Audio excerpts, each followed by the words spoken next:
Miss Wright, this opportunity to go abroad is incredibly rare. Many people would kill for this chance. Are you sure you don't want to reconsider? The professor's voice on the other end of the phone was raspy and tinged with regret. Hazel Wright looked at the photo in the frame on her desk, tears uncontrollably welling up in the corners of her eyes. It was a photo of her and Carter Quinn.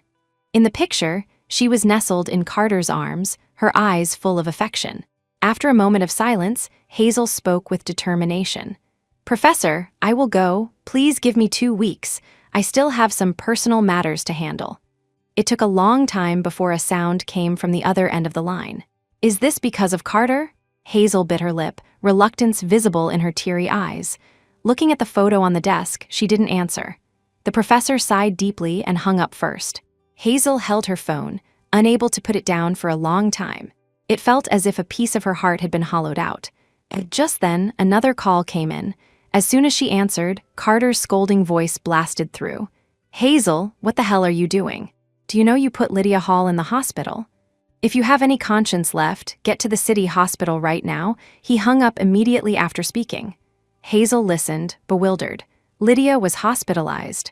Without time to think, Hazel hung up, hurried out the door, and hailed a taxi to the city hospital. Inpatient department, 16th floor, bed 36. As soon as Hazel pushed open the ward door, she saw Carter tenderly peeling an apple for Lydia, who was lying in bed.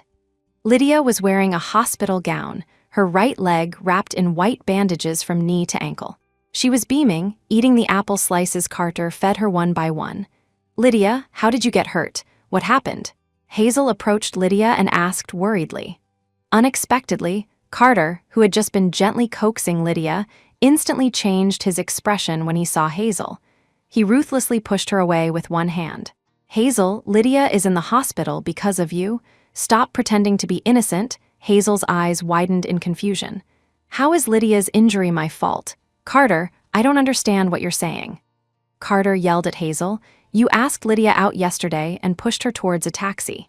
Luckily, she was sent to the hospital in time and only suffered some fractures. Hazel, do you hate Lydia that much? What did she do to make you so vicious?" Carter's disgust for Hazel was palpable. Lydia, lying on the bed, spoke up to defend Hazel. "Carter, don't say that. I think Hazel didn't mean to." She tried to sit up but was stopped by Carter. "If she didn't mean to, then it was intentional. You're too kind-hearted, always speaking up for her." Carter was relentless. Hazel stood frozen on the spot. "It wasn't me." Her words were interrupted. "Enough, I don't want to hear your excuses.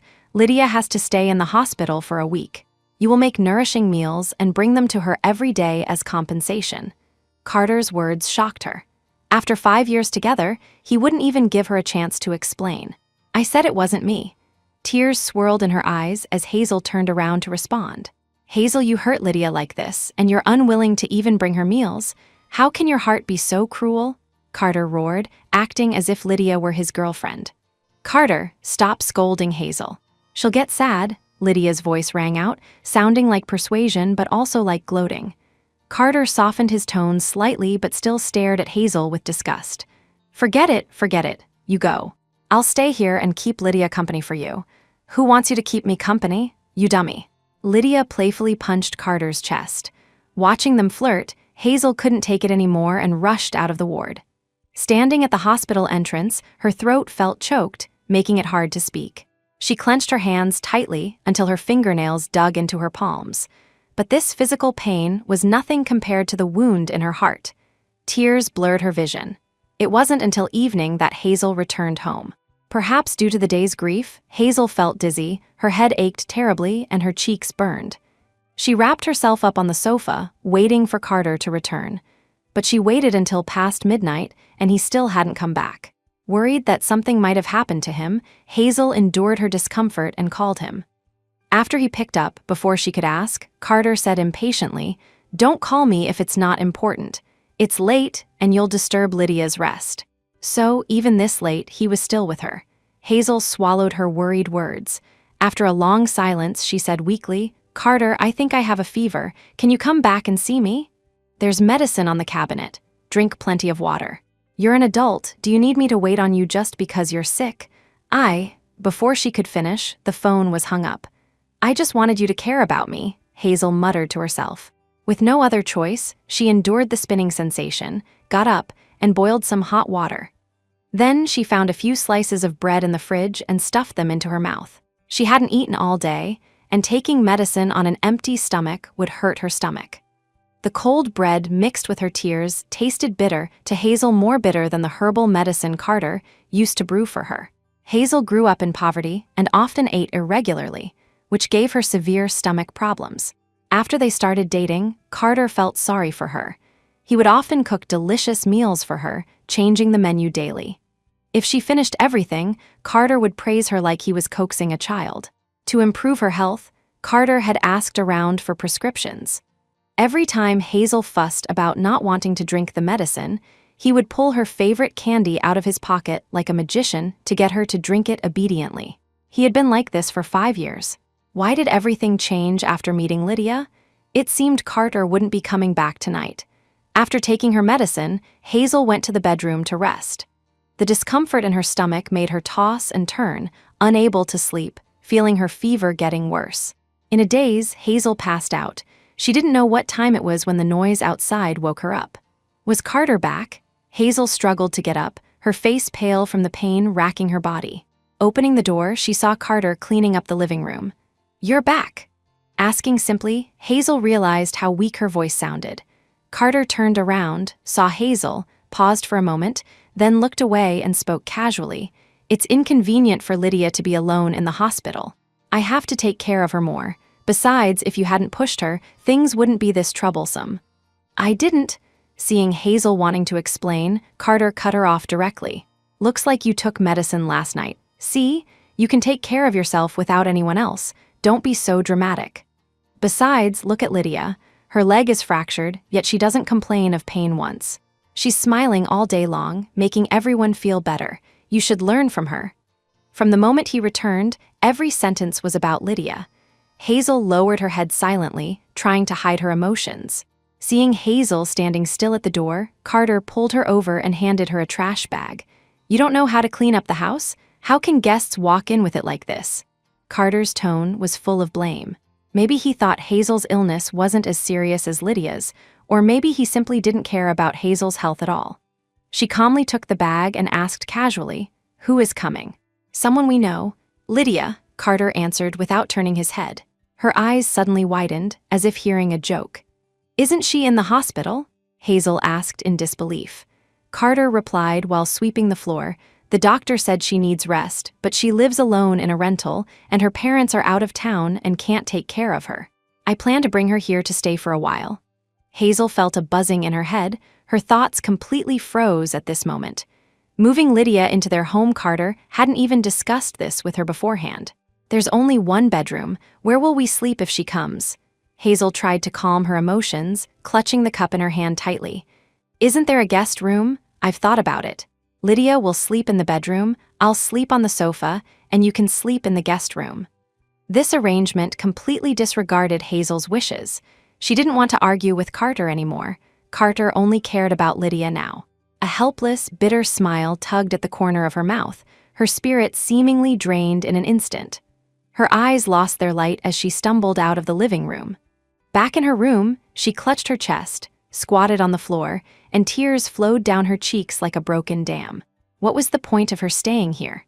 Looking at the photo of the two of them on the bedside table, Carter's eyes were full of love for her back then. She hadn't seen Carter smile tenderly at her for a long time. Putting the photo away, Hazel got up and packed all her belongings into bags.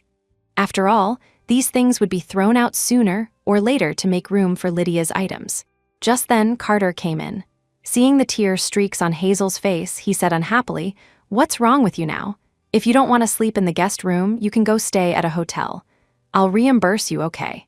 He would never understand the bitterness in Hazel's heart right now. "No need, I'll leave after I pack." As soon as she spoke, Carter's phone rang. It was Lydia. He didn't shy away and pressed the speaker button right in front of Hazel. Lydia's soft voice came out. "Brother Carter, I thought about it and felt I shouldn't stay at your place. After all, it's you and Hazel's home. What am I, an outsider, doing moving in?" Hearing Lydia say this, Carter quickly replied, "Lydia, what are you saying? You guys are best friends. Now that your health isn't good, it's only right for us to take care of you. No need, I appreciate Brother Carter's kindness. I can take care of myself. Don't fight with Hazel because of me, I would feel so guilty. Anyone hearing Lydia's words would praise her for being sensible, just like Carter. He smiled and replied, all right. Since you don't want to come over, I'll visit the hospital more often so you won't be alone if something urgent happens. Okay, thank you, Brother Carter. Lydia giggled on the other end of the phone. After hanging up, the smile in Carter's eyes vanished, and his gaze towards Hazel became increasingly cold. All right, Lydia isn't coming, so you don't need to leave either. Put your stuff back. Carter reached out, but Hazel dodged and put the bag behind her. No need. I'll have to take them eventually anyway. Thinking this, Hazel turned and put everything into the guest room. The guest room was smaller than the bedroom, so cleaning it was quick. Hazel didn't want to sleep in the same room as Carter anymore. Watching Hazel's small figure working hard to clean the room, her occasional coughing made Carter feel a bit unbearable. Hazel felt a pair of arms wrap around her from behind. He rested his head on Hazel's shoulder and asked softly, "She's not coming anymore. Why are you still cleaning the guest room?" Feeling the man's warm embrace, Hazel's thoughts were a bit dazed. She whispered back, "I have a cold and I'm afraid of passing it to you, so I'll sleep in the guest room for now." Carter didn't say much after hearing this. He let go and went to the kitchen. Not long after, a steaming bowl of ginger milk curd appeared in front of Hazel. "Eat it while it's hot so you can get better faster." Hazel stared at the food in front of her, lost in thought until Carter's voice brought her back. She took a bite. Her mouth was filled with a rich, milky aroma with just a hint of ginger. Previously, when she was sick and refused to take medicine, Carter would always make ginger milk curd to drive away the cold and heal her. He still remembered the taste she liked. As Hazel ate, she began to shed tears again. Carter didn't show impatient disgust this time. Instead, he gently wiped away her tears and sighed. "Hayes, I know I've neglected you recently because of Lydia, but she's still your best friend, you know." Lydia grew up in a single-parent family. She never experienced parental love since childhood. It's a miracle she has such a sunny and cheerful personality now. We should help her more and care for her more. Hazel didn't know when Carter had found out so much about Lydia's situation. She had only introduced them 3 months ago. Hazel ignored Carter's words and lowered her head in a daze to eat the food in front of her. Seeing her like this, Carter didn't want to continue coaxing her. He got up, grabbed his coat, and walked toward the door. "I'm going to see Lydia." Dropping this sentence, Carter left the house without looking back. Hazel looked up. Now the ginger milk curd was finished and the person was gone. Another night without him returning. She didn't have the energy to worry about Carter anymore. After taking medicine for a few days, she felt her health gradually improving. Hazel contacted her professor to ask for some materials for studying abroad. She was actually very capable. During college, many high-paying, popular companies had sent her offer letters, but she refused them because she didn't want to leave Carter. Now, she didn't want to waste any more time on him. Soon the professor called back, "Miss, right, regarding the study abroad program, I have another report here that I need you to write. I've already sent it to you. Also, there's a student in our department who also intends to go abroad. Since you live nearby, I asked him to go to you to learn a bit." Hazel was in a difficult spot. She was sick and didn't have much energy to go out. Seeing she didn't respond, the professor continued, "Miss Wright, just consider it a favor to me. Besides, you are careful and capable. I feel at ease in trusting this to you." "Okay, Professor." With it put that way, Hazel could only agree. "Great, I'll send his contact info to you. You guys arrange a time to meet." Shortly after, Hazel received a friend request on her messaging app. The two quickly agreed on a time and place to meet. Having not dressed up for too long, Hazel struggled to find a relatively decent outfit. Then she applied simple makeup to cover her haggard face. Arriving a little earlier than the agreed time, Hazel appeared at the entrance of the library. When she met the person, she regretted not asking about the gender clearly. A junior student sat obediently in front of her, staring at her with clear eyes. Hazel sat opposite him helplessly, handed the prepared materials to him, and answered any questions he had. Time passed quickly, and in a blink of an eye, the sun had set. After saying goodbye, Hazel walked towards home. Just then, Carter sent a message. "Hayes, I bought a cake and the chestnuts you love. Wait for me to come back to celebrate our dating anniversary." Only then did Hazel realize that today was their 5th anniversary. She patted her head, thinking she had forgotten such an important day, and felt a bit sorry towards Carter. Although Carter's concern for Lydia was crossing the line, she knew he had her in his heart. Otherwise, he wouldn't have prepared a cake for her for the anniversary. Hazel quickened her pace home. She needed to make some delicious food for Carter, too. After working in the kitchen for a long time, Hazel set a table full of dishes, changed her clothes, and waited for Carter to come home.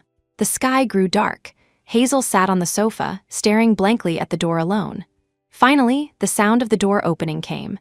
Hazel ran over excitedly, meeting Carter's smiling face. "You're back, Todd Hayes, I missed you so much." Hazel's smile froze on her face. She never expected Lydia to appear before her eyes, especially today, on her and Carter's dating anniversary. Lydia gave Hazel a big hug and then barged in from the door. Carter handed the things to Hazel, freeing his hands to support Lydia and lead her to the living room. Hazel followed behind blankly. She didn't understand why Carter brought Lydia. "Wow, Hazel, I didn't know you could cook. It looks delicious." Lydia stared at the food on the table and sat down in Hazel's seat. She only knows how to cook some home-style dishes. "Next time you come, I'll show you my skills," Carter said from the side, his tone full of doting. "Is that so? I don't believe it. You just show off in front of Hazel." "I definitely support her cooking skills," Lydia said as she picked up chopsticks directly, but as she reached out, she seemed to think of something and slowly put the chopsticks down. Hazel, I didn't know today was your anniversary. Did I disturb you guys?" She blinked her big eyes, looking at Carter, acting like a child who made a mistake. "How could that be? We are definitely happy to have someone else celebrate with us." Then Carter brought the chestnuts to the table, carefully peeled them, and handed them to Lydia. His intimate behavior made Hazel, standing aside, seem like the outsider. Hazel slammed the cake she was holding onto the table heavily, causing the decorations on top to scatter. Lydia seemed frightened by her action and hurriedly got up and walked towards Carter. She bit her lip lightly, looking helpless, and looked at Hazel with teary eyes. "Hazel, are you angry? I'm sorry, I shouldn't have come. I just thought I hadn't seen you for a long time, so I—" Before Lydia finished speaking, she suddenly started crying, tears flowing out one after another, her face turning red from crying. "I'm sorry. I'll leave right now." Lydia choked with sobs, but as she turned, she was grabbed by Carter and pressed back into the seat. "Lydia is pitiful enough being alone in the hospital. Now you want to kick her out. Hazel, do you have any sympathy?" Carter lost his temper at her to defend another woman. She looked at Carter with disappointment and said slowly, "But today is our anniversary. Who wants to see their boyfriend bring another woman home?" "Hazel, do you have to be so nasty? I invited Lydia to come. Aren't you best friends? You won't even let her into the house." He didn't realize what the problem was at all. He just kept blaming Hazel. Brother Carter, don't fight with your girlfriend for me. It's my fault. If you want to be angry at me." Lydia trembled, grabbing the corner of his clothes, speaking aggrievedly. Carter turned his head to comfort Lydia. "How could I blame you? Don't be afraid." His gentle tone made Hazel feel even more pain in her heart. Lydia leaned close to Carter, the corners of her mouth turning up as if mocking Hazel. Glancing at Hazel, who was still standing aside, Carter frowned and said grumpily, "Lydia is my guest. She can't leave. If you're unhappy, you can go sleep in the bedroom." The hope she had just rekindled was extinguished by Carter himself again. Tears shimmered in her eyes, yet she still smiled. "No need. I was being too petty. You guys eat. I'll go out for a walk." Hazel turned and left the house, walking on the street with a numb expression.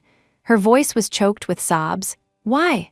Her shoulders slumped slightly, her brow revealing confusion, looking heartbreakingly fragile. Why did her Carter suddenly not want her anymore? She sniffled, her mind wandering inexplicably. She remembered the scene where they first met. Back then, he was wearing a blue shirt, looking indifferent. She didn't know why, but she was attracted to him instantly. At that time, she felt like she was being watched by heaven, destined to be with him. It was true. Without any obstacles, they fell in love like that. 5 years later, before she could wait for his proposal, he suddenly stopped loving her. Maybe he was just tired of it. She didn't know how long she stayed outside. The street was empty. Hazel's phone rang. It was Lydia. "Hazel, come back quickly. Carter is drunk and keeps calling your name." Hazel sneered. "Then please take care of him for me. I won't go back tonight." If he really liked Lydia, she would let go. "Oh, Hazel, you don't know. After you left, Carter kept drinking sullenly. Nothing could persuade him. Come back and see." Vaguely, Hazel seemed to hear Carter's weak voice gently calling Hayes. She softened after all. When she returned home, she found Lydia had already left. Carter was lying on the sofa, reeking of alcohol. Hazel struggled to help him to the bedroom. As she was getting up, she was suddenly pulled into his arms. "I'm sorry, Hayes. I was too impulsive today. I shouldn't have let you go." She broke free from his embrace and looked up at him. He held Hazel's hand and kissed it lightly. "Hayes, I swear, this is the first time and the last time." Seeing that Hazel didn't want to talk to him, he held her shoulders again, looking at her and saying, "Hayes, are you still angry? I'll stay with you all day tomorrow. I won't go to work, okay?" His gaze didn't dodge or hide, showing no guilt. And Hazel, she still craved his sweet words. Carter said they would redo the anniversary. He booked a table at a restaurant, just the two of them. Hazel didn't speak, just stared at the street view outside the window. On the way to the restaurant, they passed their high school alma mater. Familiar scenes, which used to be sweet, were now like sugar-coated blades stabbing her heart. Her vision blurred somehow. The restaurant Carter mentioned was near the school. He found a window seat and sat down, expertly ordering 2 steaks. Well done for Hazel, medium for him. After the steaks were served, he carefully cut them into small pieces, removing the tough gristle. "Hayes, your stomach is bad. You can't eat raw things." The waitress serving the dishes looked envious. "Miss, your boyfriend treats you so well, so considerate." She smiled and didn't speak, just looking at Carter opposite her. She remembered that because she couldn't eat raw or cold things, Carter had quit them too. Now, right in front of her, he was putting pieces of pink meat into his mouth. The shop's semi-old decoration and dim lighting were out of place with his suit and leather shoes. Hazel had been in love with Carter for 5 years. She knew his changes best. Before, he always said the food in these small hole-in-the-wall places wasn't clean and never brought her here. Hazel was surprised by his change and sensed that he seemed to care less about her. Her heart trembled, feeling a prickling pain spreading. Just then, Carter's phone screen lit up. He immediately swiped the screen open. After reading it, his brows knitted tightly together. "Hayes, there's something urgent at the company, You go, the company needs you." She looked at him calmly, bitterness spreading throughout her body. Carter only pondered for a moment before getting up. "I'll come back later to be with you."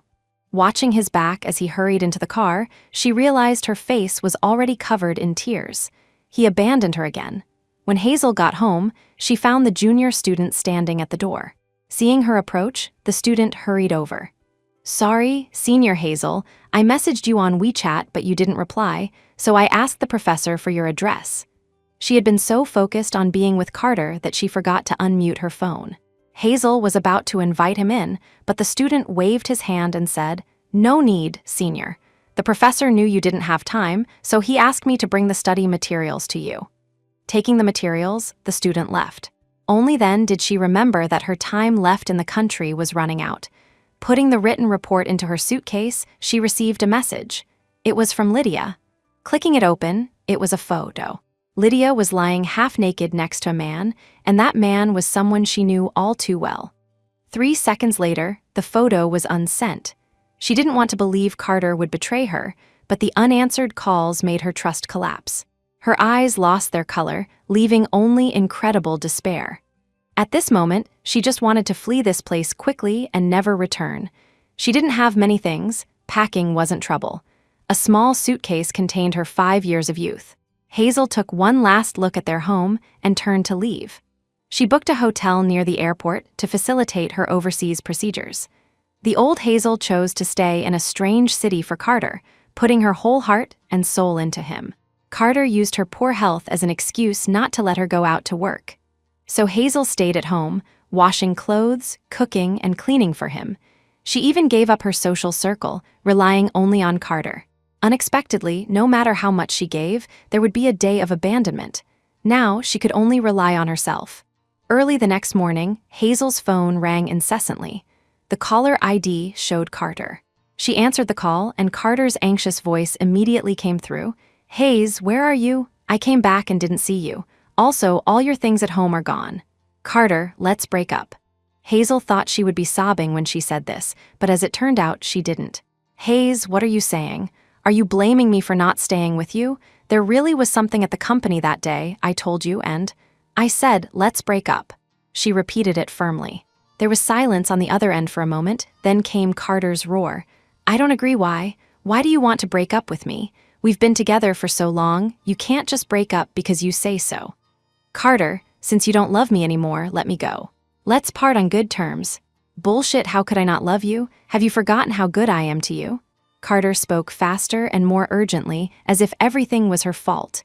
Hazel couldn't help but retort. "Love, if you loved me, would you not trust me? If you loved me, would you abandon me time and time again? If you loved me, would you lie in that woman's bed for days and nights?" Hazel finally vented the grievances of these past days. "Hazel, are you crazy? What woman? Whose bed did I lie in?" Carter asked back. "You're still lying to me. Carter, if you like Lydia, you could have told me. I wouldn't have clung to you." "Hazel, what do you mean by that? Lydia and I?" Before Carter could finish, she hung up the phone directly. She never wanted to hear the name Lydia again in her life. Carter called again and again. She simply blocked the number. For the remaining time, Hazel stayed in the hotel reviewing materials. Her feelings for Carter were completely exhausted. On the other side, Carter was frantic because he couldn't find Hazel. But just then, something happened to Lydia. Debt collectors blocked her door. Carter waved his hand and paid off her debt of tens of thousands of dollars. Before he could ask, Lydia's tears fell like rain, sobbing so hard she couldn't speak clearly. Carter had to comfort her first. She stopped crying and slowly looked up, her red-rimmed eyes looking pitiful. Softly she said, "My mom loves gambling. I used all the money I earned before to pay off her gambling debts, but I didn't expect she still wouldn't change." Choking back sobs, she continued, "This is my family matter. I shouldn't have dragged Brother Carter into this. But I really had no choice. Brother Carter, don't worry, I will definitely pay you back this money." With her just cried eyes red, her helpless appearance made anyone's heart ache.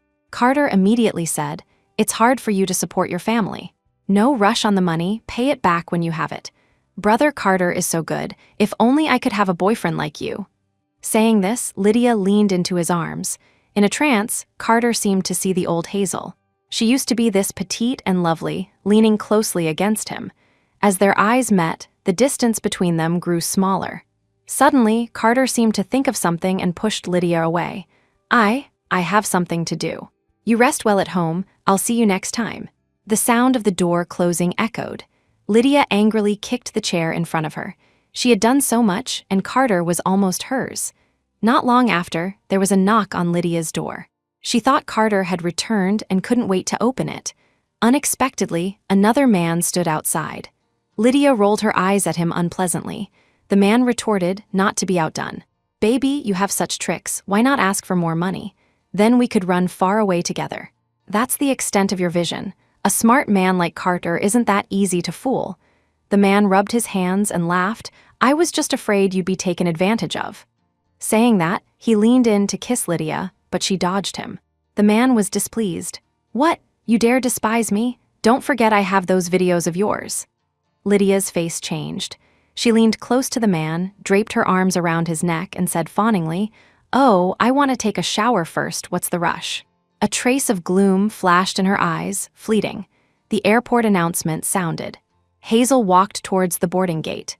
Looking at the ticket to London in her hand, she looked back at the city where she had lived with Carter and murmured, "Carter, you are no longer my blue sky where I can soar. Continuing to entangle is just a cage for both of us. I just want to flee from you quickly, go far away, so far that I never see you again." After arriving in London, Hazel contacted the professor first. The professor said he had arranged for someone to pick her up. She looked around and, sure enough, saw a girl holding a sign with her name. The petite girl in front of her introduced herself as Chloe Young, a companion participating in the study program with her. Chloe grew up abroad. With her help, Hazel didn't have to worry about any procedures. Changing SIM cards, exchanging currency, checking maps to get to the dorm. Chloe solved everything for her in less than an hour. Although she looked petite, she was surprisingly strong, carrying luggage upstairs with ease. The student dorms were generally apartments, one room per person. Chloe was her roommate. Before she could unpack, Chloe dragged her to a welcome party. This was organized spontaneously by students from different departments to make more friends in a foreign land. While everyone was introducing themselves, Hazel noticed the guy opposite her kept staring at her. And she felt this face was very familiar, but couldn't recall where she had seen him for a moment. Chloe spoke up suddenly. "Ethan Jones, weren't you planning to stay at school after your research? Why are you mixing with us mortals?" Her words excited the crowd. "Yeah, Senior Ethan, you're a legend in our school. The awards you've won domestically and internationally are enough for us to strive for several lifetimes." Why the sudden visit? Everyone teased Ethan Jones one after another. "I had business here tonight, and I just heard a friend was coming, so I wanted to see her," Ethan said, but his gaze never left Hazel's face. "You guys don't mind if I crash the meal, right?" "How could we?" The crowd greeted him warmly. Hazel tried to avoid his gaze, but while looking down, she heard him ask softly, "Hazel, long time no see." How did he know her name? Thinking this, Hazel looked up instinctively, meeting Ethan's eyes, which held a faint smile. Instantly, she blushed for some reason. Seeing this, everyone started hooting. Oh, so the friend Senior Ethan mentioned is Hazel. Feeling embarrassed, Hazel raised the glass in front of her to toast Ethan and drank it in one gulp, nearly choking.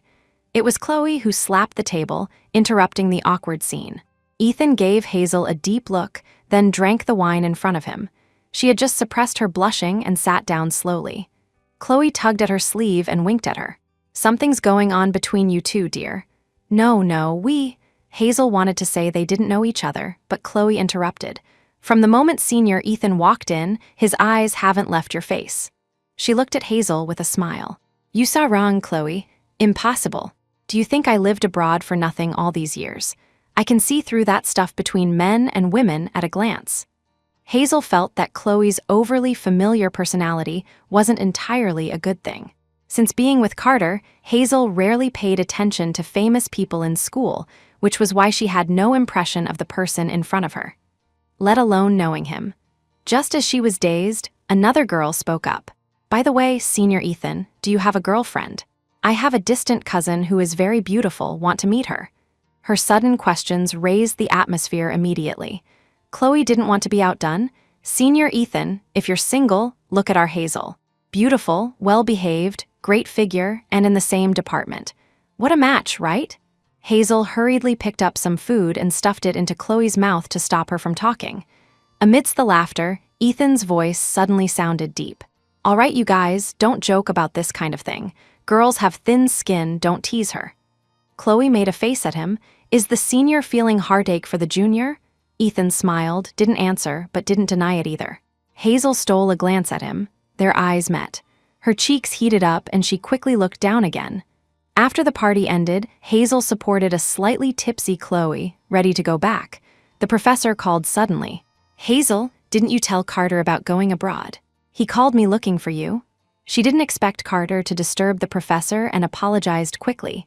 "I'm sorry, Professor, I disturbed you because of my issues. I will handle it well, don't worry." "All right, you two are both good students. If there are problems, communicate in time. I hope you can stay together." Hazel was silent for a moment. "No need, Professor, we've already broken up." "Ah, this. Sorry to disturb you." "Goodbye, Professor." Back at the dorm, Hazel settled Chloe down. She opened her laptop and searched for her emails, only to find they were all messages from Carter. "Hazel, you actually ran abroad without a word. Do you even take me seriously? Isn't it just because I got a little closer to Lydia? Was it necessary? Hazel, you left so cruelly. 5 years of feelings gone just like that? You don't want me anymore either." "Hayes, I was wrong. Come back, okay?" If it were before, she would have felt sorry for him and returned to his side regardless of everything. But now, everything about him had nothing to do with her. Hazel felt nothing in her heart and left him only one sentence. "We have broken up. Don't contact me again." Then she deleted everything related to Carter. Just as Hazel was about to rest, her phone rang. It was an unknown number. She picked up and Ethan's voice came through. "Hazel, I'm at your dorm door." She was shocked and confused. Without thinking, she quickly put on her clothes and went out. "Senior Ethan?" As soon as Hazel approached, Ethan walked towards her. "I wasn't dreaming. It really is you, Hazel." Ethan suddenly cupped her face. At such a close distance, their breaths tangled in the small space. He smelled slightly of alcohol, his eyes tinged with disbelief and indescribable bitterness. Hazel was startled by his action and pushed him away abruptly. "Senior Ethan, please don't do this. I don't think I know you." He stared blankly at Hazel. After a few seconds, he let out a bitter laugh. "I'm sorry, I was presumptuous. You really look like a friend of mine." "Even the name is the same?" Hazel asked, puzzled. "Yes, even the name is the same." Ethan answered without changing his expression. Hazel took it as a boring trick of his and turned to go back. Ethan quickly stopped her and handed her 2 invitation cards. "There's a party this weekend. Time and place are set. Everyone will be there." His eyes were shining as if he really looked forward to her coming. Hazel took the invitation and said politely, "Thank you, we'll go." "It's a promise then. Bye-bye." After saying goodbye to Ethan, Hazel still couldn't understand his words. She decided not to think about it, buried her head in the pillow, and slept. Carter got drunk after waiting for Hazel's reply in vain. Lydia tried to persuade him, but he wouldn't listen. People always start to reminisce after they lose something. He missed Hazel's gentleness, quietness, and thoughtfulness. Since knowing Hazel went abroad, he started messaging her like crazy. But she only said break up. She didn't come back, nor did she accept his apology. Even his humble pleading left her unmoved. Carter admitted he was starting to get scared. Scared that Hazel was really that decisive. But he still refused to believe it. They had been in love for 5 years, not 5 days or 5 months. He knew very well how much effort she put into this relationship. So, the current her might just be too sad, too resentful of him. But to say she really wanted to give up this relationship, Carter didn't believe it. "Brother Carter, you can't drink like this. Don't ruin your body for Hazel. Do you know I've been very worried about you recently?" Lydia appeared beside him at some point. She held down the wine bottle to stop Carter from drinking more. He pushed her away and smashed the wine bottle heavily on the floor. "Who let you in? Did I ask you to come?" "I was just too worried about you, Brother Carter. Don't be angry." Lydia threw herself onto Carter again. "Who do you think you are? Don't touch me, I have a girlfriend." Although Lydia was unhappy about being rejected, at least she was the only one by Carter's side now. Carter opened another bottle of wine. "Brother Carter, you really can't drink anymore." He wouldn't listen to Lydia at all. His mind was full of Hazel. Before Carter's eyes, all he could see was Hazel's disappointed look. No ripples, no waves, no emotions. As if he was just a stranger, an insignificant passerby in her life. Carter stood up abruptly. He wanted to find her. As he pushed the door, he was pulled back by Lydia. "Brother Carter, it's dangerous for you to go out like this." Lydia still wore that fragile look. A pair of beautiful eyes, always watery, looking like she would cry at any moment. It easily aroused the urge to protect her. "Don't drink anymore, be good and put down the bottle. I'll help you to rest." Lydia walked over, held his arm, her voice gentle and extremely concerned. Carter was about to speak, but he suddenly smelled Hazel's scent. His heart suddenly moved, and the hand that was about to push Lydia away stopped abruptly. "What did you spray? It smells so good." Carter's suddenly gentle voice made Lydia both shy and excited. "It smells exactly like her." The smile on Lydia's face froze, and an indescribable resentment slowly bred in her heart. This was exactly what she took from Hazel's house last time. Hazel didn't like using perfume, but because Carter liked the scent of gardenias, she took some to make solid perfume. This was also what Lydia observed and secretly learned. "Do you like it? As long as you like it, I'll use it every day." Lydia tilted her face up, her beautiful eyes shimmering with water, very seductive. But Carter suddenly changed his expression.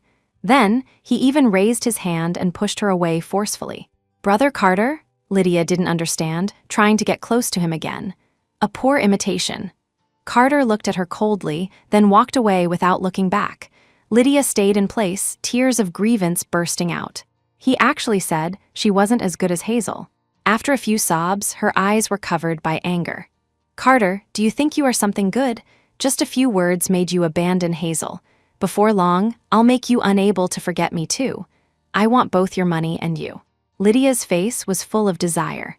To achieve her goal, she wouldn't care about what she had to pay. The party organized by Ethan was at his house. Although they had heard about Ethan's deeds early on, this was the first time everyone got to know him up close. At the party, everyone dressed casually, only Hazel stood out in a white dress.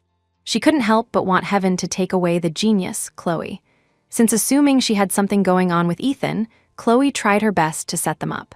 Hearing that Ethan personally invited her to the party, Chloe started dressing her up in the morning. She vowed to make her the center of the party, aiming to attract Ethan's attention. Facts proved that not only him, but everyone's eyes were on Hazel. This made her already stiff body dare not move even more. Ethan, in a black suit holding a wine glass, walked towards Hazel. The structured tailoring highlighted his tall figure. "Hazel, you look very beautiful today." His eyes held a smile, his tone gentle. "Thank you, you look handsome today too." The atmosphere between the two was slightly awkward. "There are too many people here, I'll take you upstairs." Perhaps seeing Hazel's discomfort, Ethan suggested. The gazes around were too obvious, and Hazel didn't want to stay here, so she followed him to the room. The soundproofing in the room was very good. Hazel could hardly hear the noise downstairs. But being alone in a room with Ethan made her even more uncomfortable. Looking around, there were many awards Ethan had won in the room. One photo stood out particularly. It was placed in the center of all the trophies. It was a photo of two children. The little boy with a bowl cut looked a lot like Ethan. Hazel walked over and examined the little girl next to him carefully. The more she looked like herself. How was this possible? She had clearly never met Ethan before, so why was there such a photo? Looking at the age, they seemed to be 8 or 9 years old. While Hazel was confused, Ethan appeared behind her at some point, startling her. "I lived in the countryside for a while when I was young. This is the friend I mentioned." He pointed to the little girl in the photo. "At that time, my parents were going through a divorce. No one cared about me, I had nothing to eat or drink. Once I was so hungry I couldn't stand it, so I snuck into a house to steal food, but I was caught by their daughter." Ethan looked at Hazel dotingly as he spoke. "That girl told me her family didn't have much food either, but she still gave me everything and told me not to steal anymore. Later I found out she often went hungry too. Sharing half of the meager food with me, that girl is an angel in my heart." Listening to his words, memories slowly surfaced in Hazel's mind. Later they finally divorced. "My father took me to the city, and we never saw each other again." His tone gradually became downcast. Then he approached Hazel and began to unbutton his shirt. Hazel thought he was going to be inappropriate and retreated backwards, trembling. Seizing the opportunity, she bolted for the door. Ethan reached out to block her. Hazel turned to stare at him, breathing rapidly. "You, what do you want to do? Don't come over." Ethan chuckled lightly, then reached for his neck and revealed something to her. Hazel looked up. It was a small amulet with the character Autumn, part of her Chinese name, Q, written on the back. Suddenly, the blurred figure in her memory became clear. Little E. Surprised and confused, she suddenly called out this nickname. The corners of Ethan's mouth turned up, and his eyes sparkled with joy. "You remembered?" He suddenly grabbed Hazel's arm, unable to hide the smile on his face. Hazel was frightened by his enthusiasm. After breaking free, she said flusteredly, I'm leaving first, you calm down." After speaking, Hazel opened the door and ran towards the stairs, accidentally bumping into a server on the way. Only after getting out did she breathe a long sigh of relief, her mind in chaos. Seeing Hazel run all the way to the door, Chloe chased after her, worried something had happened. She only relaxed after confirming Hazel was unharmed. Back in the dorm, Hazel never imagined she would meet her childhood playmate. No wonder she felt familiar at the first sight of Ethan. It was just that life in childhood was too hard, making her unwilling to recall it for a while. She remembered that little boy often came to find her with a hungry stomach, and she would share her only food with him. She called him Little E Little Ran, and he called her Little H Little Q. The day Little E was taken away by his father, she gave him her amulet, praying that he would have good food every day in the future. He made a pinky promise with her that he would come back to find her, but words of youth are always forgotten in the river of time. Unexpectedly, she really met the Little E from her memory here. There was too much information in her mind. Hazel lay on the bed and fell into a deep sleep after a while. Until the next morning, Chloe knocked on the door to wake her up. Opening the door groggily, she saw Chloe throwing herself onto her excitedly. Good news, good news. Senior Ethan is coming to be our mentor. After reacting, Hazel looked at Chloe in surprise and said, "But isn't he just 1 year above us? Why would he become a mentor? Do you think Senior Ethan's trophies were for nothing? He has won world-class honors and was already retained by the school as an exception. I heard he applied for this mentorship himself." Hazel couldn't help but associate it with Ethan's attitude towards her. Thinking that they would meet every day in the future, she couldn't help frowning. Seeing her like this, Chloe raised her eyebrows and asked, "What's the progress between you two now? When are you going public?" Hazel was confused by her words and blinked. "Public with what?" Chloe pouted.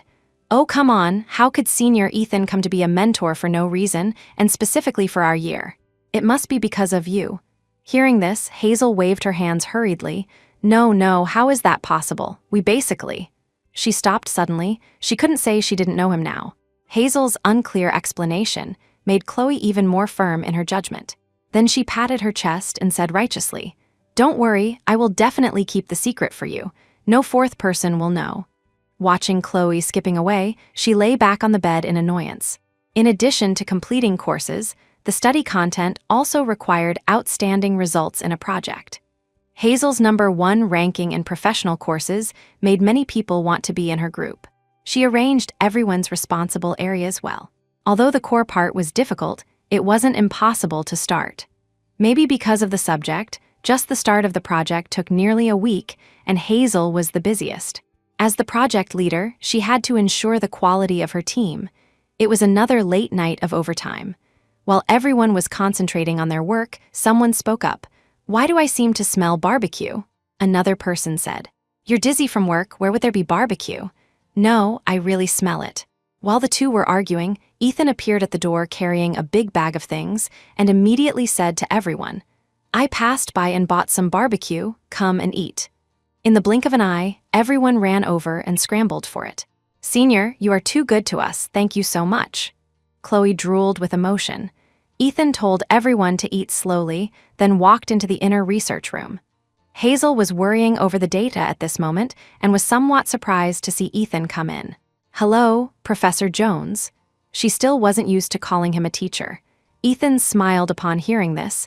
"There's no one here now, better call me Little E, I like hearing it." Before she could answer, Ethan invited her out to eat something. "When I have no ideas, I like to eat something. After eating, I know what to do." As he spoke, he opened the bag he was carrying. The fragrant wontons instantly aroused her appetite. "Everyone has eaten, you eat some too." Hazel gave him a grateful look, then picked up a wonton and put it in her mouth, nearly getting burned.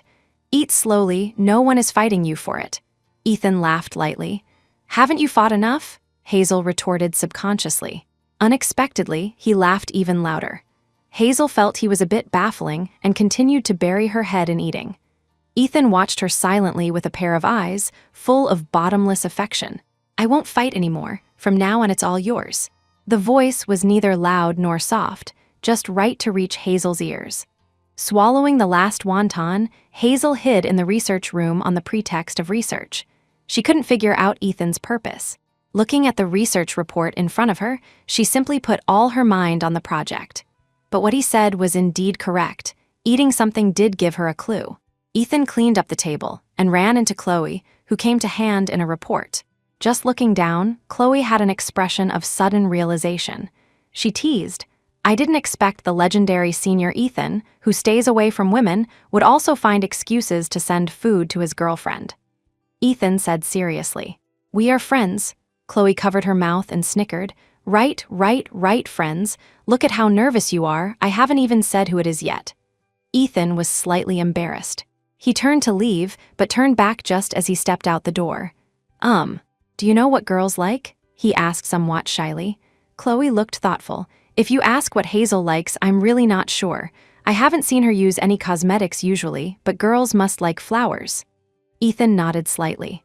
"Are you going to confess?" Chloe changed the subject and asked. Ethan coughed lightly, rolled his eyes, and strode out of the research institute, leaving a gossiping Chloe behind. Carter had been living in a daze these days. After entrusting the company to his subordinates, he had been cooping himself up at home. He had to marvel at Hazel's cruelty. Everything about her in the room had disappeared, including their group photos where Hazel had torn off her half. He always thought Hazel wouldn't be able to live without him, so he hurt her unscrupulously. Now it seemed that he was the one who couldn't live. After breaking up with Hazel, he also wanted to turn the page, but he missed her all the time in his heart. Looking at the flight ticket to London, he gave up in the end. Disturbing her life at this time would probably make Hazel forgive him even less. Amidst thousands of thoughts, the phone rang. The caller was Lydia. He wanted to see what this woman wanted to do. As soon as the call connected, Lydia's cry for help came through. "Brother Carter, the debt collectors are here again. I really had no choice but to find you. Save me, please save me." Carter frowned. He didn't want to care about Lydia's affairs anymore, but listening to the other end of the phone, the comers seemed unkind. "Brother Carter," he started ramming the door. "I'm so scared. Will I die here?" Lydia's crying voice came. Before he could ask clearly, he heard a loud bang, followed by Lydia's scream. Carter wouldn't leave her to die no matter what, so he drove to Lydia's house immediately. On the other side, in an abandoned building, Lydia hung up the phone with a contemptuous smile on her lips. The man beside her couldn't help but praise. "With your acting skills, it's a pity not to be an actress. But after he treated you like that, will he still come to save you?" Lydia rolled her eyes at him and said, "Whether he still has feelings for me or not, I'm about to die. He can't just leave me to die." Then Lydia got up and stood on the edge of the building. With a height of more than 10 floors, one would definitely die if they fell. The man shouted from behind, "Be careful, don't fall." Lydia responded, a hideous smile crawling on her exquisite face, muttering, "The person falling won't be me." Then they began to set up the scene. Not long after, Lydia's phone rang. The man pressed the answer button. "Lydia, are you playing me? There's no one at your house at all." Carter was still angry, but a man's voice came from the other end. "Hey, I tied the person up. This broad has nothing valuable in her house. I plan to sell her overseas for money. If you pay off the $50,000 for her, I'll return her to you. The location is at Windward Tower. Don't be late." Things had come to this. Carter had to go save her no matter what. "Don't tie it so tight, you're choking me to death." Lydia yelled at the man unhappily. The man wasn't angry. Instead, he was fantasizing about life with money, laughing slyly. "What are you laughing at? If you don't act well later and he sees through it, neither of us will get away with it." Lydia cursed again. Seeing the car downstairs, the man hurriedly took out a knife and held it to Lydia's neck, waiting for Carter to appear. The second she saw him, Lydia started crying and screaming. "Brother Carter, save me." Looking at the tied-up Lydia, Carter couldn't help but show a trace of worry. Seeing him approaching, the man pointed the knife at him and chanted, "Don't come over. Where's the money? Give me the money." Carter tried to calm the man's emotions and opened the backpack he was carrying. Stacks of cash were displayed before his eyes. "There is 50,000 in this bag. Put down the knife first, and I'll give you the money." The man's eyes lit up the moment he saw the cash, but he still said fiercely, "Throw the money over, otherwise I won't release her." Saying this, he increased the force in his hand, and the knife seemed to be stained with some blood. Lydia was crying uncontrollably, but her mouth was worrying about Carter's safety. "Brother Carter, I'm not worth you risking danger to save me. Run, go call the police." "Ah, shut up, bitch. If anyone dares to call the police, none of us will survive. You throw the money quickly." The man flew into a rage out of humiliation. Carter held the money bag in one hand and reached into it with the other, touching the prepared stun baton. He slowly walked towards the man, and the man retreated with Lydia. "What are you doing? I told you to throw the money over. Don't move." Carter continued to inch forward in small steps. He determined that the man dared not strike. At this moment, Lydia also quietly untied the rope binding her hands. As Carter got closer and closer, the man had retreated to the edge of the building and couldn't retreat any further. His voice gradually choked. "Don't come over. Give me the money. Why won't you give it to me?" "Fine, no money. If there's no money, I'll take her and jump down together. Even if I die, I'll drag a cushion with me." The man's words startled Lydia. She struggled hard and threw herself at Carter's feet. Seizing the opportunity, Carter jammed the stun baton onto the man. Seeing the man unable to resist, he intended to pull him back. Unexpectedly, Lydia, who was on the side, suddenly rushed over and pushed the man down. With a loud thud, the only person who could threaten her was dead. Carter couldn't accept it for a moment. Lydia turned around, looking at Carter with horror. She gasped for breath and said, I was just too scared, so I didn't mean to." She hurriedly threw herself into Carter's arms. "Brother Carter, you saw it. He wanted to kill me, so I fought back. His death has nothing to do with me." Carter pushed her aside, looked at the corpse downstairs, and said numbly, "Call the police." Lydia's face changed instantly, and she roared. "No, we can't call the police." She stared at Carter and said word by word, "If we call the police, we both have to go to jail." Carter retorted in panic, "Why would I go to jail? The person was killed by us together." The cruelty in Lydia's eyes was like a sharp dagger. "No one lives around this building anymore, and there are no surveillance cameras. If you say you didn't kill him, who will believe it?" Looking at the calm Lydia, a chill rose down Carter's spine. "The only way now is to clean up the scene and pretend we've never been here.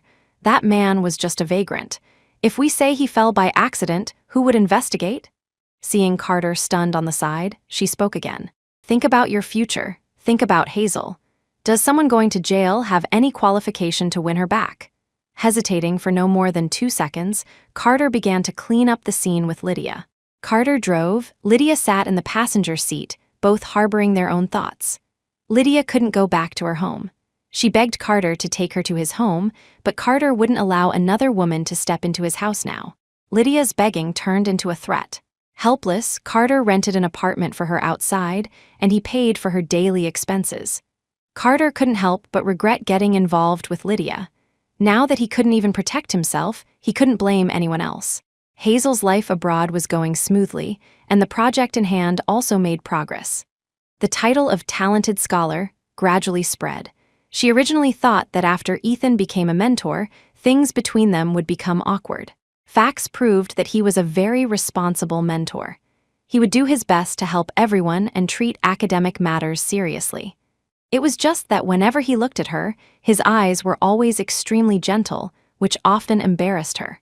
She could feel his care for her, but in her heart, Ethan was still the little boy chasing after her in her memory. Returning to the dorm from the research institute, Hazel heard Chloe screaming, "Ouch, ouch," as soon as she entered. Coming to her room door, she saw gifts scattered all over the floor, and Chloe was sighing at the gifts. Hazel asked carefully, "What's wrong?" Chloe turned around and immediately started complaining to her.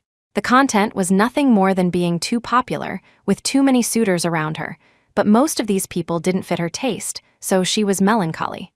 To be honest, Chloe's carefree personality was indeed likable. Not only guys, but girls also treated her as a confidant, occasionally helping people solve love problems. "You say these guys are dense too. They don't even ask what I like before giving gifts. I can't throw them away, and keeping them is useless," Chloe complained. "If you don't like them, you can refuse to accept them. That won't do. Rejecting people in public is too embarrassing. I don't want to be a rude person." Hazel couldn't comment on her remarks and nodded silently. "By the way, Hazel, what do you like?" "Me?" Suddenly asked this, Hazel didn't know what she liked either. "Yeah, what do you like? Clothes, shoes, bags?" She shook her head. "Then diamonds, jewelry." "Gold?" Chloe got more excited as she spoke. Looking at her, Hazel thought to herself, "These are all things you like, right?" Seeing her still shaking her head, Chloe said helplessly, "You don't like any of them? Then what about flowers?" "You must like flowers, unless you are allergic to pollen." The image of Carter flashed through Hazel's mind. When they first got together, Carter would often send her gardenias. He said no one would dislike its fragrance. Since then, she assumed she also liked gardenias. "I like jasmine." After a long time, she spoke. In fact, she had almost forgotten what jasmine smelled like. The two chatted for a while longer before Hazel went back to her room to rest. Early the next morning, Hazel handed her organized experiment report to Ethan for review. Normally, she should be solely responsible for this, but because she had areas she wasn't good at, to avoid wasting everyone's efforts, she asked Ethan for help. He agreed immediately and asked for no compensation. Hazel didn't want to owe favors and offered to treat him to dinner. Ethan didn't refuse. He chose a restaurant and sent it to her. Hazel booked a table for the weekend evening early. She didn't plan to tell Chloe she was going out for dinner. Otherwise, with her nature, hearing it was Ethan, she would definitely dress Hazel up flamboyantly again. Just thinking about it felt awkward. Hazel dressed simply, picked a decent outfit, and went over. Ethan picked a Western restaurant. Although it was weekend time, there weren't many people in the restaurant. Under the dim light, the sound of the violin lingered leisurely. She had specifically left a bit early, but she didn't expect Ethan to be already waiting for her at the door. He was still in a suit and tie. His figure under the porch light fell on the colorful and exquisite oil paintings, surprisingly not looking out of place. In comparison, Hazel's outfit was slightly plain. The two took their seats. The music echoed gently. He just looked at Hazel like that, his eyes revealing a smile. Hazel felt uncomfortable being watched by him and lowered her head slightly. She was somewhat grateful for the dim environment of the restaurant, so her blushing wouldn't be seen. The two sat opposite each other like this, only the sound of knives and forks colliding between them. She wasn't good at talking, especially eating alone with a guy. It was easy to fall into such a situation. Ethan pushed the dessert in front of him to her side.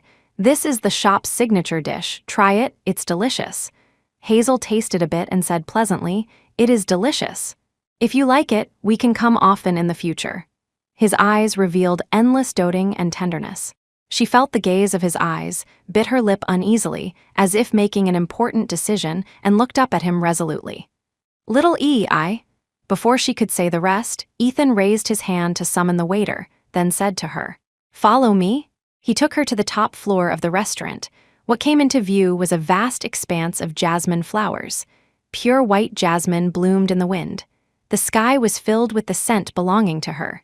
Smiling, he tucked her hair behind her ear and softly said the words he had practiced in his heart. "Hazel, I like you. I've liked you since a long time ago. Give me a chance to be your boyfriend, okay?" The voice of confession was particularly clear in the quiet night. She panicked and dodged his outstretched hand. Ethan was somewhat surprised. "Little E, I wanted to say just now, it's better for us to be friends."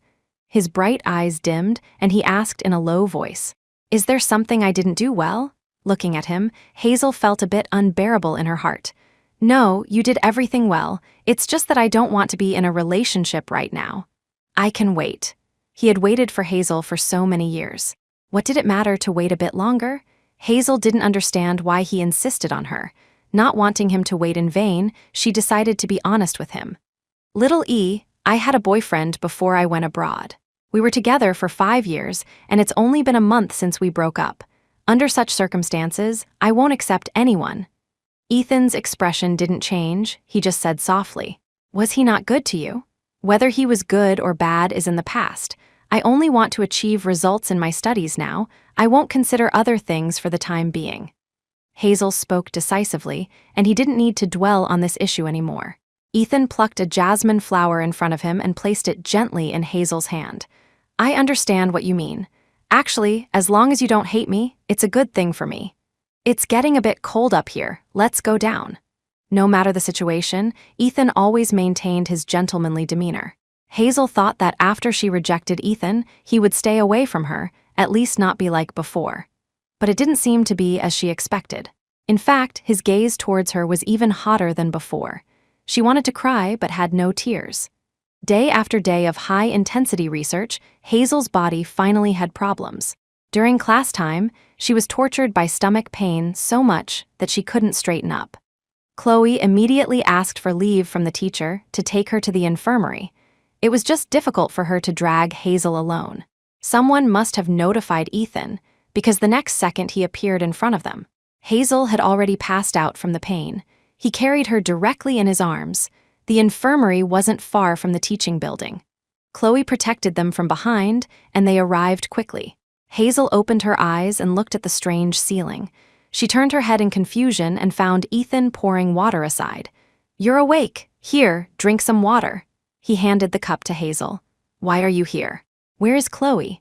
"The doctor said you were fine, so I let her go back to class." Ethan wasn't idle for a moment and started peeling fruit for her again, nagging while peeling. "Look at you. You have a bad stomach, yet you don't take care of it. You spend all day in the research lab without eating. Now look, it's relapsed again." There was a hint of blame in his tone. The doctor said if this illness relapses one more time, the chance of it becoming cancerous will greatly increase. From now on, you eat with me. Hazel couldn't believe it. What? As your teacher's student, I have the responsibility to supervise you to take care of your body. But don't worry about taking up your time. You do what you need to do. When it's time to eat, I'll find you. Is that not okay? Hazel fell silent. Treating her illness with herbal medicine was the best method, but being in London, conditions didn't allow it. But Ethan got hold of a prescription from somewhere and brought a bag full of herbal medicine to Hazel, instructing her to drink it all. Not only these, but also other supplements for energy and stomach health, both food and drink. Hazel suspected he had moved the entire herbal pharmacy over. Since witnessing the murder scene, Carter had nightmares all night long. On the other hand, Lydia acted as if nothing had happened, coming to see him every few days. This made him suspect that it wasn't her first time killing someone. Lydia knew well that Carter was extremely guarded against her right now. She also knew that relying solely on threats would eventually push Carter to desperate measures where both would lose. The most important thing now was to show her value and let Carter know she was still useful. Through Lydia's investigation, she learned that the company was negotiating a big order with a client. Because Carter had been asking for leave frequently recently, the company departments couldn't operate properly, and they hadn't been able to secure it. She also knew the client was a CEO in his 40s who kept 3 or 4 college students as mistresses. That night, she dressed up youthfully and beautifully, wearing a tight skirt, and pushed open the door of the private room. Seeing such a woman who suited his taste, the CEO anxiously pulled Lydia to sit next to him. Lydia hummed coquettishly, entrancing the CEO completely. A pair of fat hands touched her from top to bottom. Lydia held back her nausea and continued to seduce him. Just then, a group of reporters rushed in with cameras, flashes constantly aimed at the CEO. The CEO was extremely panicked, cursing while hiding under the table. After enough time passed, Lydia waved her hand for them to stop, then negotiated terms with the CEO. Only then did he know everything was a setup by the woman in front of him. He had no choice. If these things were exposed, his life would be over. Just like that, Lydia successfully secured the deal through unscrupulous means. At that time, Carter didn't know what was waiting for him when he entered the company. When Carter returned, he found everyone in the company congratulating him on securing the big order, praising his good eye and ability to use people. He felt baffled until he entered the office and found Lydia organizing his files. "Why are you here? How did you get in?" he asked in surprise. Lydia, wearing a professional mini-skirt and high heels, walked slowly towards him. "What, not welcoming me?" Seeing Lydia didn't answer him, Carter said angrily, "Trespassing in the office, I can call security." She directly grabbed Carter's arm and acted coquettishly. "Oh, I came to be your secretary." Carter shook off the hand she had placed on him and said coldly, "Be my secretary." "Are you qualified?" Lydia wasn't angry.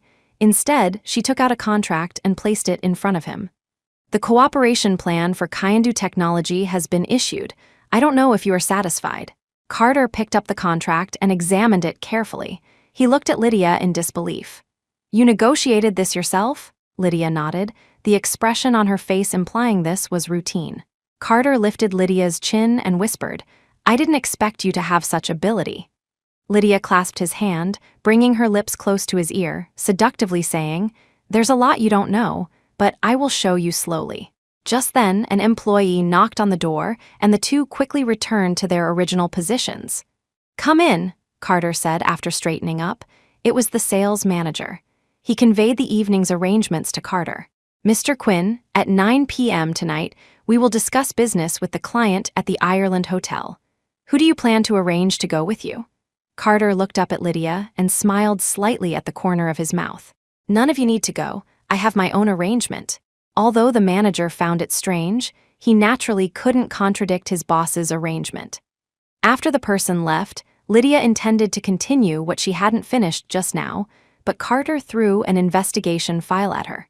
"What is this?" she asked in confusion. "Tonight's client information," Carter replied without looking up. Lydia understood. He really took her as omnipotent now. To gain a firm foothold, she was naturally willing to do anything. At the agreed time, Lydia came to the hotel entrance alone. She couldn't help but complain about Carter, who wasn't even willing to pick her up. Entering the private room, she found only herself, Carter, the client, and his secretary. She was the only female present. Talking business inevitably involved drinking toasts. After Carter drank a few glasses with them, he actually handed the wine pot to her. He even praised her alcohol tolerance. Seeing she couldn't refuse, Lydia could only force herself to drink a pot. Everyone present clapped and cheered. The client in front filled her glass again, his words full of excitement.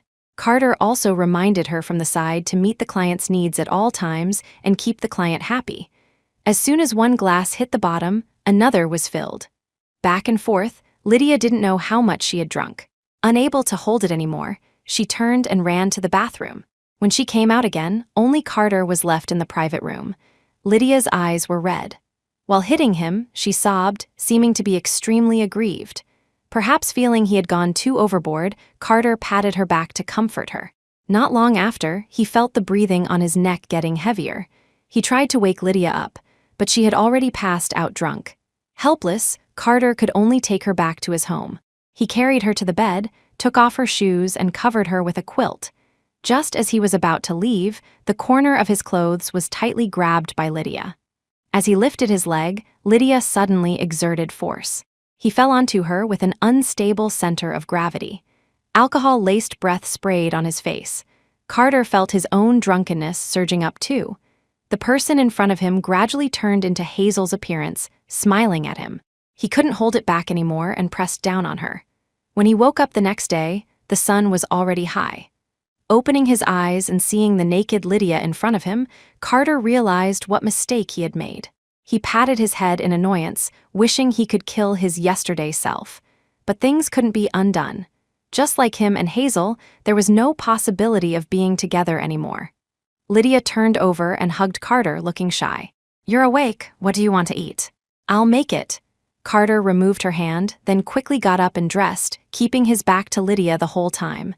"What are you doing? Don't you want to take responsibility?" Carter didn't answer. "Carter, you can't treat me like this," Lydia shouted anxiously at him. As he opened the door, he turned his head and said, "My supplementary card is on the table. Swipe whatever you want to buy." With that, he left without looking back. After returning to the company, Carter plunged into work, trying to make himself so busy he couldn't stop, busy enough to forget last night's events. Until late at night, exhausted, he returned home. The living room light was still on. Lydia fell asleep on the sofa. Long ago, Hazel used to wait for him to get off work like this until she fell asleep. Carter gently stroked Lydia's face. Opening her eyes, Lydia said softly, "You're back. Pity the food is cold. I'll go heat it up." Lydia got up and walked into the kitchen. Her busy figure touched Carter's heart. If he hadn't made mistakes and driven Hazel away, their lives should be happier now. During the meal, neither of them spoke. The imagined quarrel didn't happen, which gave birth to a trace of guilt in Carter. After the meal, Lydia returned the card to him, looking indifferent. "We were both drunk yesterday. Whatever happened wasn't voluntary. Don't worry, I won't pester you to be responsible. And I didn't do it with you for money."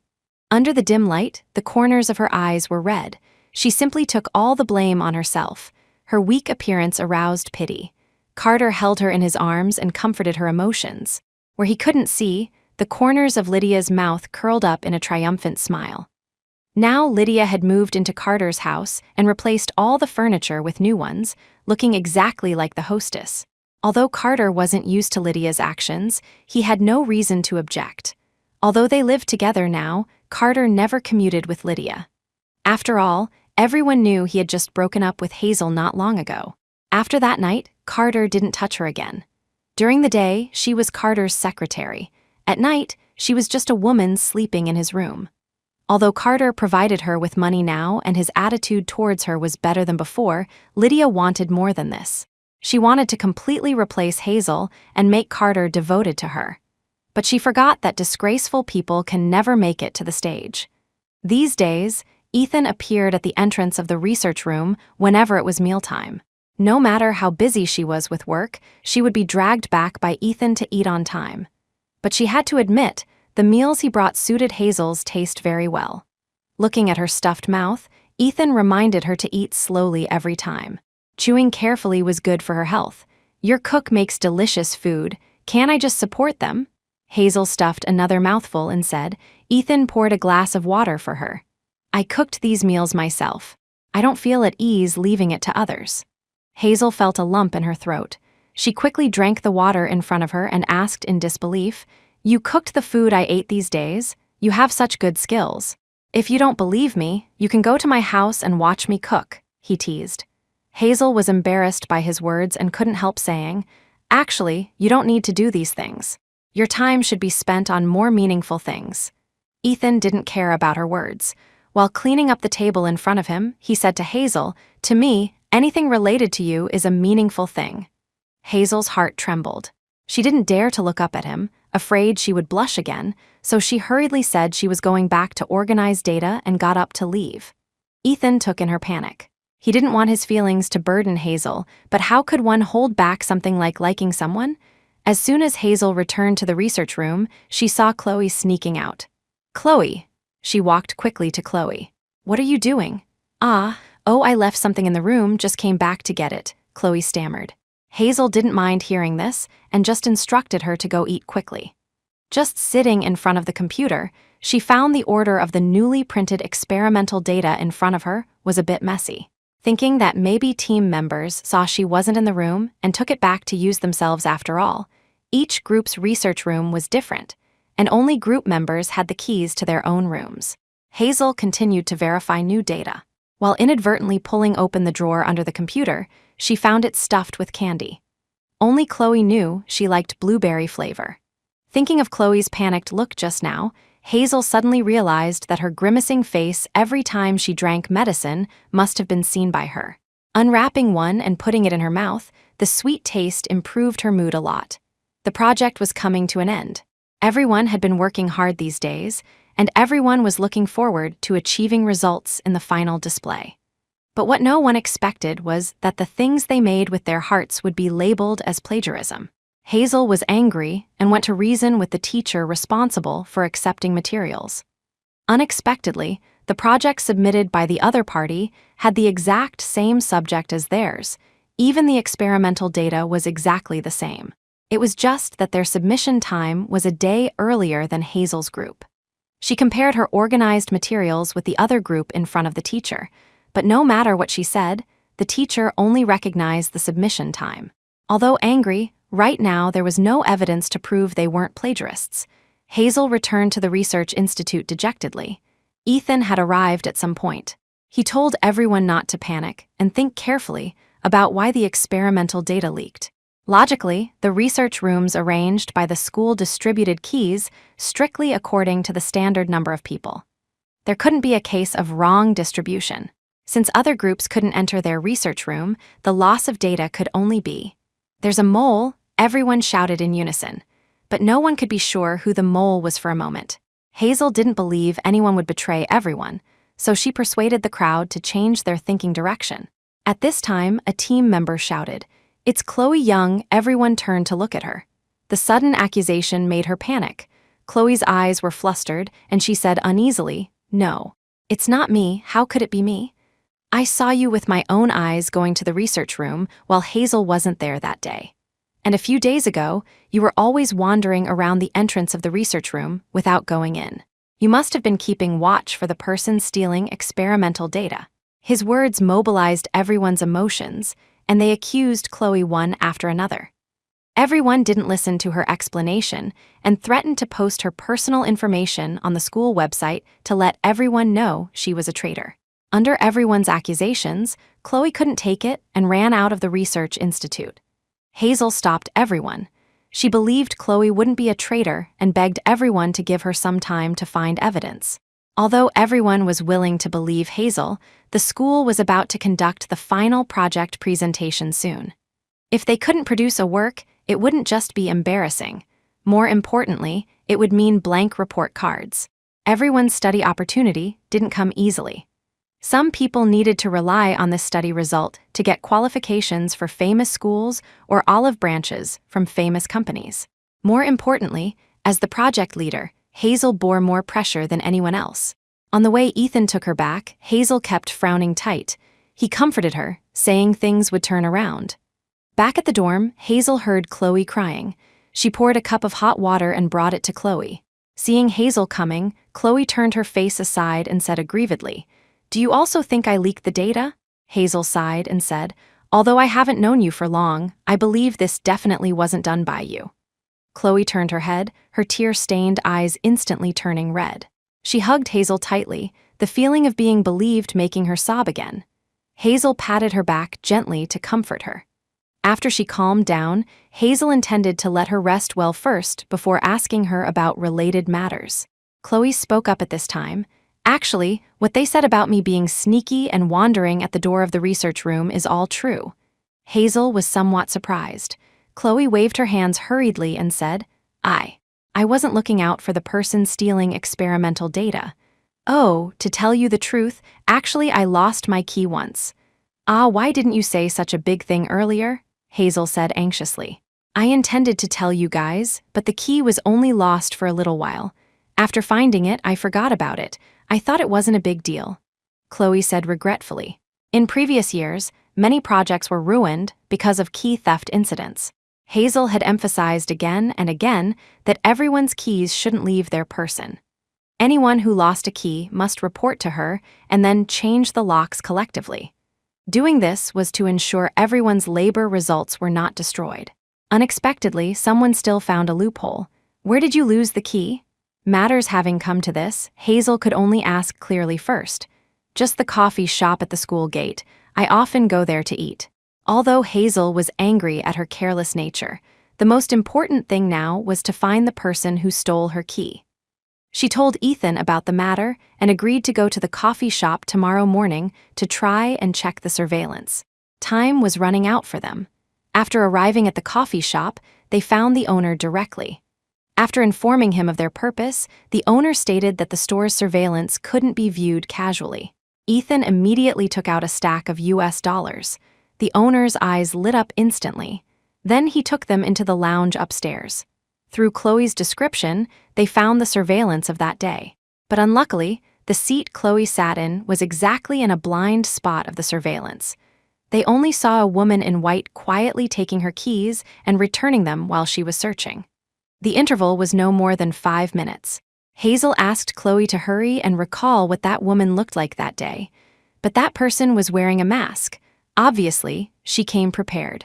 This made Chloe unable to recall the woman's appearance at all. Their group continued to investigate the surveillance of several shops along the street, and Ethan paid for each one. Chloe admired his money power more and more. Combining the woman's movement trajectory, they finally tracked her to a small alley. The surrounding environment was dilapidated, out of place with the roadside environment.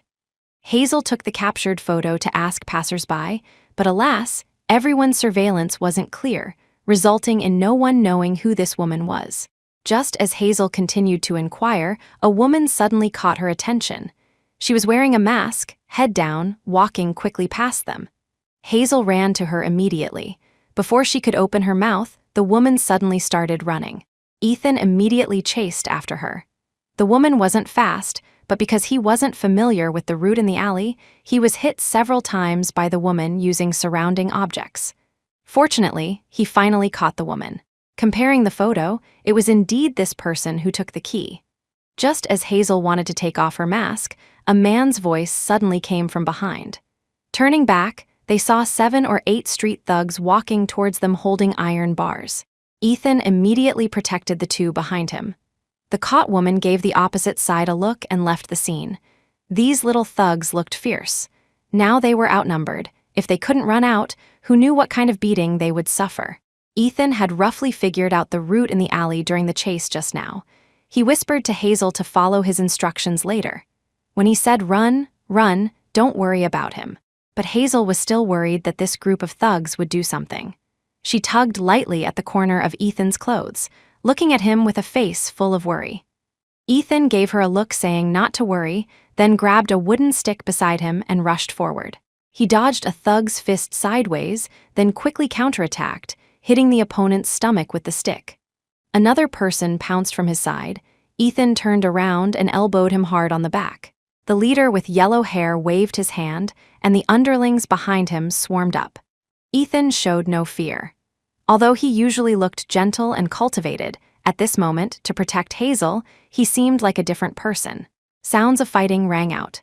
Accompanied by a shout, Hazel pulled Chloe and ran forward directly.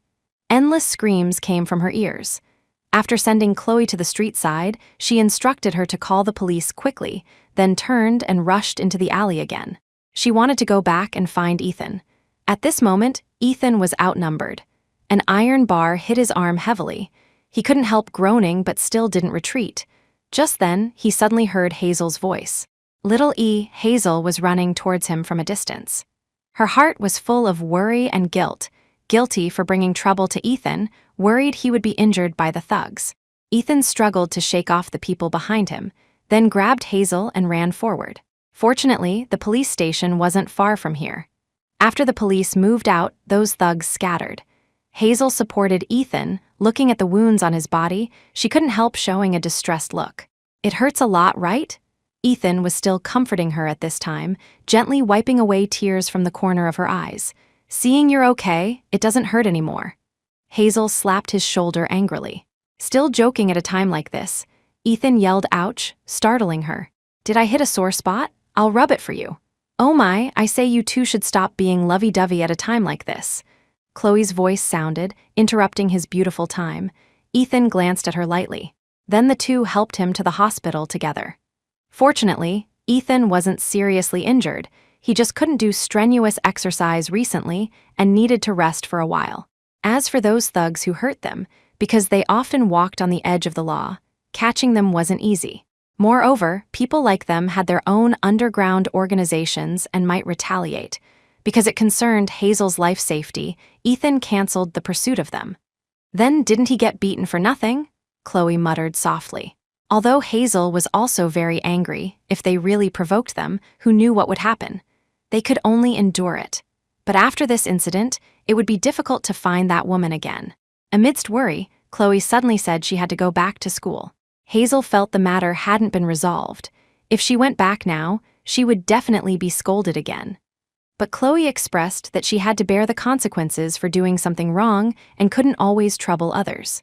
After she left, Hazel could only sigh helplessly. Not only did she not catch the person after all that work, but she also got Ethan involved.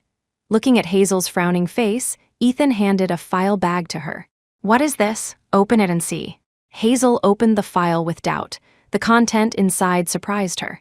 "Isn't this my backup plan? You still kept it. You have to have a plan B for everything, otherwise how do you deal with emergencies?" Ethan said seriously. Because the subject of this backup project was too novel, she didn't announce it. Unexpectedly, it helped now. Although this only had a general direction, fortunately the research wasn't difficult, and the remaining days were enough to perfect it. She looked at Ethan in front of her and then hugged him excitedly. "Little thank you so much. I forgot I had another project." The corners of Ethan's mouth rose, and he quietly put his arm around her waist. A look of joy surfaced on Hazel's face. Now, with the new project, she finally had an explanation for everyone. Without bothering to say goodbye, she pushed him away and set off towards the school like a streak of smoke, leaving him alone to savor the hug just now. Inside the research room, everyone was swarming to condemn Chloe. Although she had explained she wasn't a traitor, due to her mistake, irreversible consequences were caused to everyone. The facts couldn't be refuted. She was willing to bear the consequences of her behavior. Bear the consequences? You say it lightly. Do you know I rely on this project to find a job? How do you compensate for my loss? Exactly. Which university doesn't value individual research results now?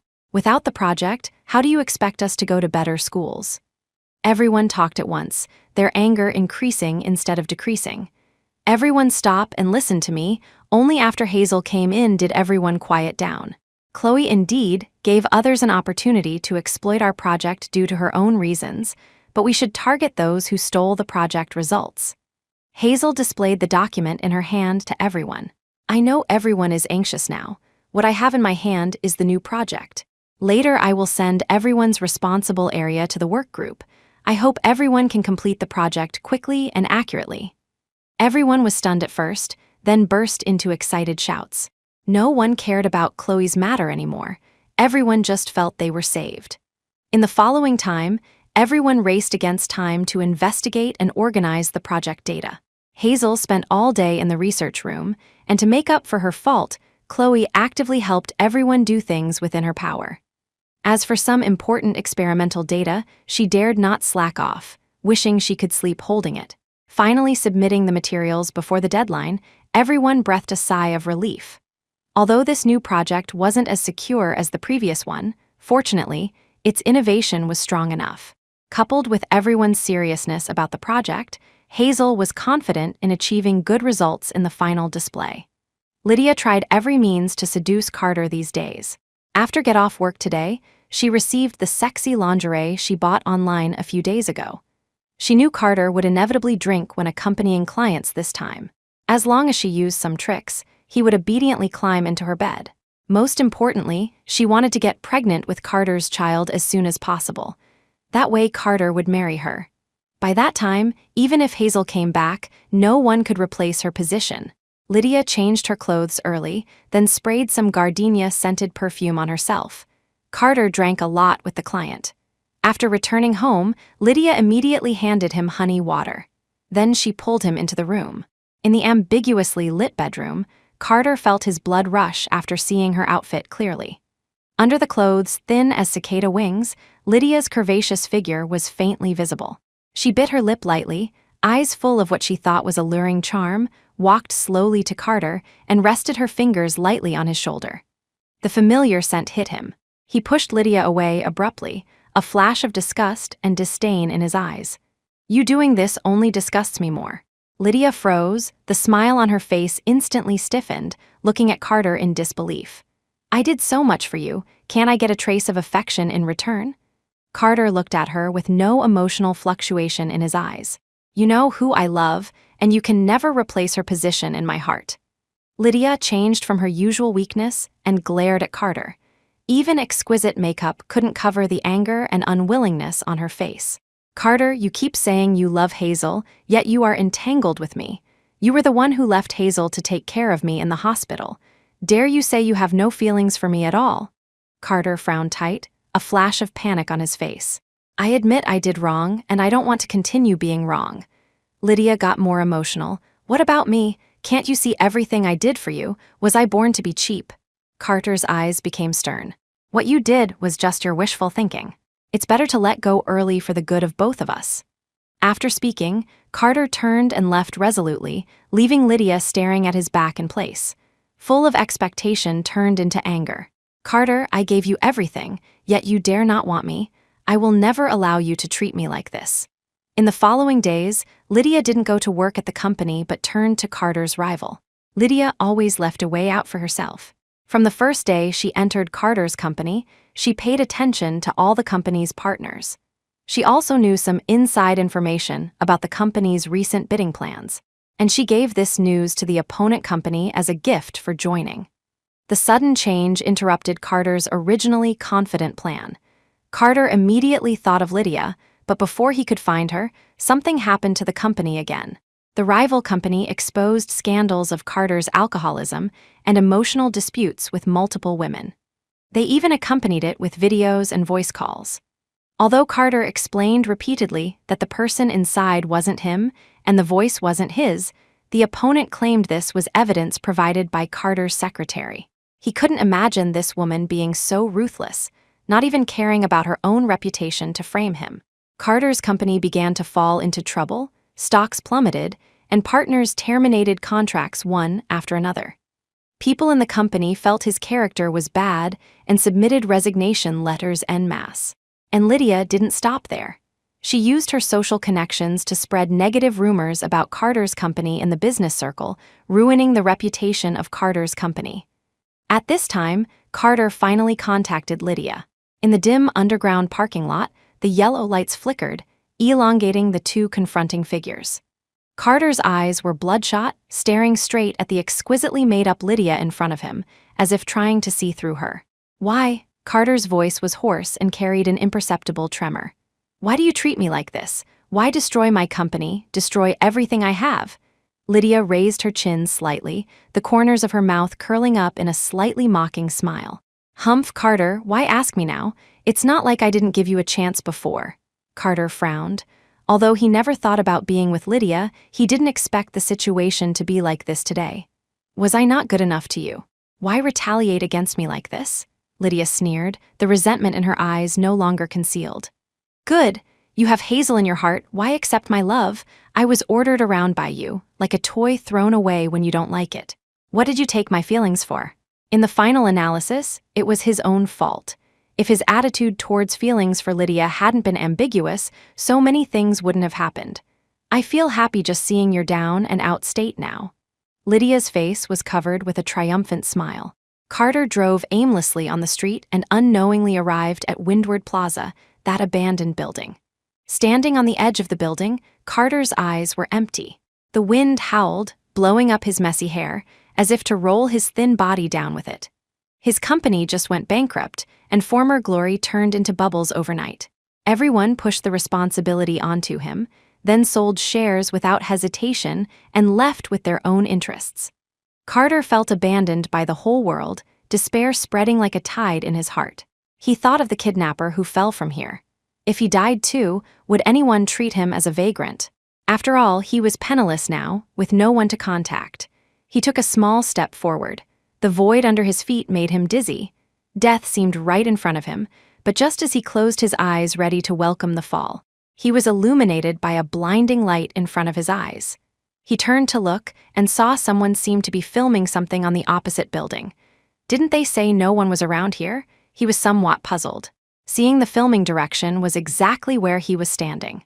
Carter suddenly thought, if this person had been filming here, would the thing he and Lydia did have been recorded too? Thinking of this, he suddenly rushed downstairs and ran hard to the opposite side.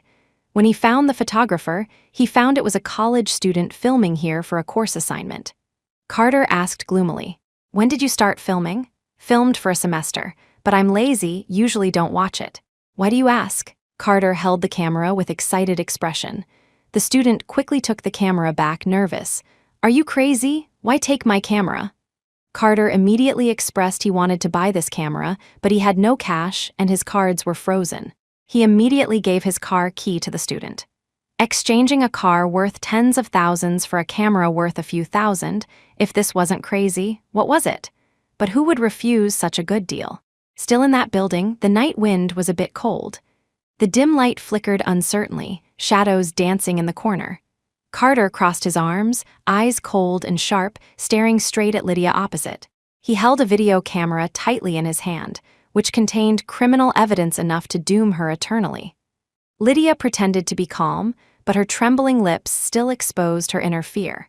She tried to squeeze out a smile, but it looked uglier than crying. "Carter, what are you doing?" "Let's talk nicely." Carter sneered. "Lydia, aren't you best at threatening people? I think these things shouldn't scare you." As he spoke, he shook the camera in front of him. Lydia's face turned pale. Her eyes stared tightly at the camera in front of her as if it was a bomb that would explode at any time. You are lying to me, right? How could it be such a coincidence?" Carter advanced a step. "Fake or not, we'll know when it's published in court. Did you think you could stay at large forever?" Lydia's eyes suddenly became fierce. "Carter, don't forget that not only me, but you are also in there. If you dare to give these things to the police, big deal, we go to jail together." Carter was fearless. He looked at Lydia coldly. "I won't let someone like you continue to do evil, even if I pay the price."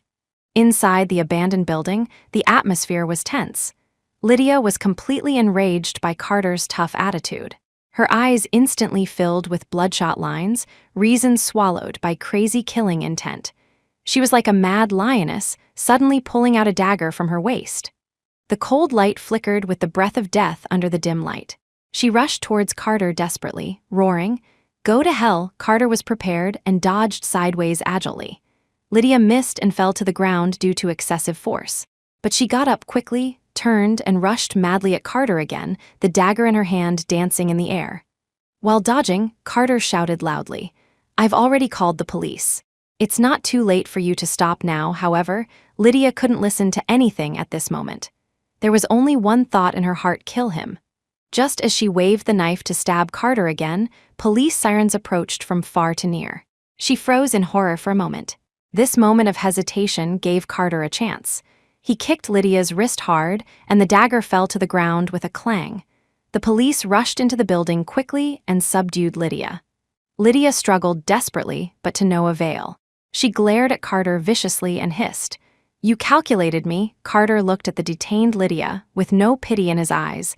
"You brought this on yourself." Lydia was taken away by the police, along with himself. From the moment he agreed to help Lydia hide it, he also fell into a nightmare and couldn't get out. Cold handcuffs locked Carter and Lydia's hands. They were escorted by the police into the interrogation room.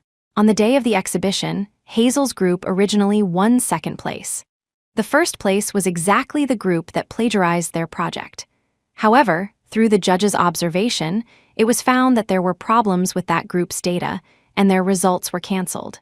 It turned out that after Hazel was dragged to dinner by Ethan last time, she didn't have time to verify the newly printed experimental data. No matter how powerful a plagiarist is, without real material, they will eventually reveal their true colors. Amidst cheers, everyone expressed that they must celebrate. In the club, the music was deafening, lights flashed blurrily, and everyone swayed to their heart's content on the dance floor. Hazel felt it was a bit noisy, said hello, and went out. Coming to the relatively quiet open-air balcony, she happened to meet Ethan there too. Ethan looked at Hazel's profile and said seriously, "Hazel, I really admire your ability. Because of you, the whole project came back to life. You are serious about things, have strong insight, and your calmness and decisiveness under pressure are unmatched by many." Hearing these words, a trace of warmth rose in Hazel's heart, and a faint smile appeared on her face. "Not just me, everyone worked hard. I just didn't want to admit defeat easily." Ethan shook his head gently. "I watched you working day and night in the research room, thinking then, how does this girl have such boldness?" Hazel looked up, looking at Ethan with bright eyes. "What, did you come to see me often?" "You just realized." He pinched Hazel's cheek. The atmosphere between the two became increasingly ambiguous. Ethan took a deep breath and summoned up the courage to say, "What exactly do you feel about me?" Hazel was stunned for a moment, a trace of confusion revealed in her eyes. She said slowly, "You are very good. Every time I encounter difficulties, you always help me without hesitation. When I am with you, I am very happy and very at ease." Getting such an answer, Ethan's eyes smiled. "Hazel, I will let you see my intentions more clearly." At this time, the breeze blew gently, bringing a trace of coolness of the night, but it couldn't blow away the gradually warming, ambiguous atmosphere between the two. After Hazel's project plan in school was a huge success, her ability was widely recognized. For a time, she became a focal figure on campus, and classmates approached her actively one after another. People wanting to collaborate on projects or discuss academic issues with her gradually increased. The originally quiet social circle now became lively. But amidst this noise and flattery, only Ethan stood silently behind her as always. When she was overwhelmed by the ensuing invitations and affairs, Ethan would still bring her 3 meals a day, feed her a blueberry candy after she obediently took her medicine. At the same time, he would also organize materials and plan schedules for her, giving her a moment of peace and relaxation. Even when she broke down emotionally and hid secretly, Ethan could find her. He just stayed quietly by her side like this, handed her a tissue, and after Hazel calmed down, he whispered, "I know you work hard and are capable. No matter the result, you are the best in my heart. Don't put too much pressure on yourself, I'm here." "Ethan, why are you so good to me?" Ethan's hand movement paused. He looked up at her, eyes gentle and firm. "Because from the first moment I saw you, I felt you were worth it." Hazel's heartbeat suddenly missed a beat. She lowered her head, a trace of imperceptible blush rising on her face. She didn't know how to respond, only whispering, "If only I met you earlier." Hazel looked at the person in front of her. There was no blame or impatience in his eyes, only endless understanding and support. At that moment, the defense line in Hazel's heart completely collapsed. She knew she had gotten used to Ethan's existence and began to rely on his care and companionship. "Ethan, thank you." Hazel's voice choked. Ethan reached out and gently held Hazel's hand. "Silly, no need to thank." Sunlight spilled on them through the window, reflecting two closely relying figures, as if telling the start of something beautiful. In the cafe, she and Ethan were enjoying a moment of peace when suddenly the phone rang. "Hazel, you have to return to the country quickly. Carter, he went to jail." The professor's voice was heavy and anxious. Hazel's eyes widened instantly, her hand shook violently, and the coffee cup almost dropped. "Professor, are you mistaken? How could Carter go to jail?" "This is impossible." Her voice carried obvious trembling and disbelief. "It's true, Hazel. I don't know the specific situation, but the matter is serious. You and he. You'd better come back and take a look." Her mind was in chaos, countless questions surging in her heart. Now she was full of worry for Carter and fear of the unknown truth. Hazel looked at Ethan, opened her mouth, but didn't know where to start. She knew his feelings for her well and knew what she would face returning this time. After thinking repeatedly, she finally chose to conceal it. After getting off the plane, Hazel rushed to the prison without stopping. Along the way, her heart was beating wildly, Carter's appearance constantly emerging in her mind. The moment she saw Carter in the prison meeting room, tears instantly blurred her eyes. The Carter in front of her was thin, his face haggard, eyes full of fatigue and vicissitudes. Clothes hung loosely on his body. The high-spirited young man from before seemed to have vanished. Seeing Hazel, Carter's lips trembled slightly, thousands of words surging in his eyes. His hands clenched and unclenched unconsciously. He wanted to speak, but felt his throat blocked by something. After a long time, he made a sound with difficulty, his voice hoarse and full of guilt. "Hazel, I'm sorry, really sorry. I didn't expect it to become like this. I have no face to see you."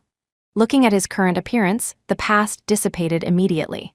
Her face carried distress. "Carter, what happened? Tell me, I don't believe you would do bad things." Just then, Lydia, who had been standing aside, suddenly rushed over. Her hair was messy, eyes revealing madness and resentment. "Hazel, it's all because of you. If it weren't for you, how could Carter not love me? I wouldn't suffer along either. You harmed me. It's you." Lydia's voice was sharp and piercing. Her hands waved in the air, as if to vent all the anger in her heart. Hazel looked at the out-of-control Lydia, her heart full of helplessness and sorrow. She just sighed deeply. This sigh was full of helplessness towards Carter, sympathy for Lydia, and being at a loss towards this chaotic situation. Hazel walked out of visiting Carter in prison with a heavy heart. Her steps were a bit stumbling, her mind constantly replaying Carter's thin and guilty face and Lydia's crazy accusations. Sunlight fell on her body, but she only felt waves of chill and confusion. Suddenly, a familiar figure appeared in front of her. It was Ethan. Hazel froze instantly, eyes full of surprise. Her heart clenched fiercely, thinking Ethan would definitely blame her for hiding her return from him. However, Ethan just looked at her quietly. There was no blame in his eyes, replaced by endless tenderness and deep affection. He took a step forward, gently held Hazel's slightly trembling hands, and said, "Hazel, I know your heart is in chaos right now, and I know there are 5 years of feelings between you and Carter. But I want you to know, no matter what happens, my heart won't change. I love you, not only for your happiness and beauty, but also including your pain and troubles. I am willing to face everything with you, whether past or future." Listening to Ethan's words, tears burst out of Hazel's eyes again. This time, it wasn't because of Carter's encounter, but being moved by Ethan's understanding and tolerance. She looked into Ethan's eyes and saw their future there, a future full of love and support.